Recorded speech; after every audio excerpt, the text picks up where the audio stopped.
watching out for you.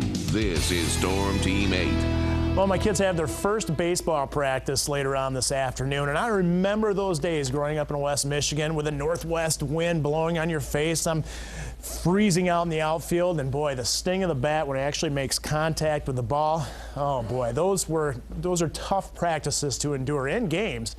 And it's going to be one of those afternoons out there. I'll show you those wind chills in just a moment, and cold enough that we have some snow showing up on Storm Track Live radar. Let's stop the loop right now, and you'll be able to see currently, we have some snow showers out there prevailing west and especially southwest of Grand Rapids. This is not going to be warm enough or cold enough that we're going to see any accumulations. It's just been too warm lately. The soil temperatures are too warm, but we could occasionally run across some wet roads. That would be about the extent of it. Now, tracking this into the Kalamazoo area, this is all drifting to the south and south and east around 15 miles per hour. So bringing this, the beginning of this heavier snow shower right into the Kalamazoo area, we're looking at some time right around an hour to 20 minutes, hour 15 minutes. That's Kalamazoo, the Portage area. I give it a little bit longer, about an hour and 45 minutes as it reaches your location. But for the most part, we're looking at just a periodic light snow showers and a little bit of a mix out there. It's going to be a chilly one. I would not be surprised that this ends up being one of the coldest days so far in March. Well, certainly so far, but in the month as a total. Infrared satellite radar composite. Here is one upper level disturbance moving through right now, with the scattered snow showers out there and the clouds. As we move to the north, there are a few breaks in northern parts of the state. And here comes the secondary one. This one is going to swing through tonight, and it's behind that one that I think we're going to clear things out and actually see a fairly decent day for Wednesday. In the meantime, we have to cope with this. Temperatures right now, 40 in Middleville. That's a warm location. Right now we're 36 in Grand Rapids, 39 Kalamazoo, and also the Holland area.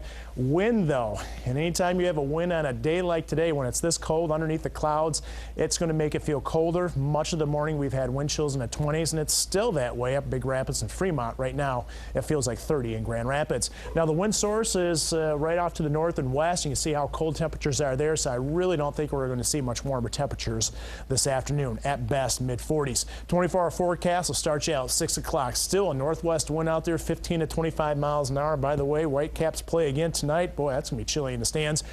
42 degrees at that time. A scattering of a light mix and snow showers, but very, very widely scattered. I think most of us throughout the evening hours will not see it. We have to wait for that secondary wave to come through, and that's just going to enhance the moisture a little bit out there. Then we start to clear things out.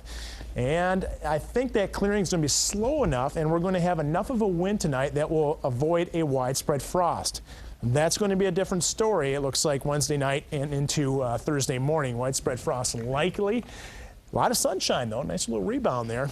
And then as we head into the weekend, right now it looks like Friday during the daylight hours will be dry. Notice that 60% chance during the evening and overnight. That'll be the greatest threat of rain.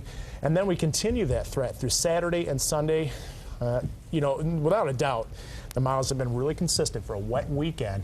Now it's up to us to really figure out the timing of which we could see over an inch of rain this weekend. Well, and the other big issue out there, particularly for fruit growers, is that potential for another hard frost, because as those blooms get more and more developed, they're more and more susceptible. Right. So, yeah, Thursday morning is what we have to look out for. All right. Thanks, Matt. Thanks.